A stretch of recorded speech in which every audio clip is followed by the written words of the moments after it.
عدالتی اصلاحات بل منظور، نواز شریف کو بھی بڑا ریلیف مل گیا۔ Supreme court practice and procedure ترمیمی بل 2023 قومی اسمبلی سے منظور ہونے کے بعد سابق وزرائے اعظم نواز شریف اور یوسف رضا گیلانی کو بھی اپیل کا حق مل گیا۔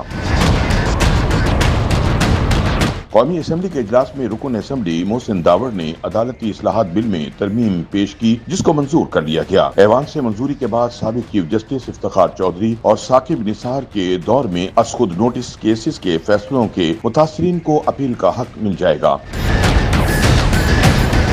بل منظور ہونے کے بعد سابق وزرائے اعظم نواز شریف، یوسف رضا گیلانی کے علاوہ جہانگیر ترین اور نسلہ ٹاور کے متاثرین کو بھی اپیل کا حق مل گیا ہے۔ از خود نوٹس کیس میں اپیل کا حق پہلے ہونے والے فیصلوں پر بھی ہوگا۔ 184/3 کے تحت اپیل کے لیے 1 ماہ کا وقت درکار ہوگا۔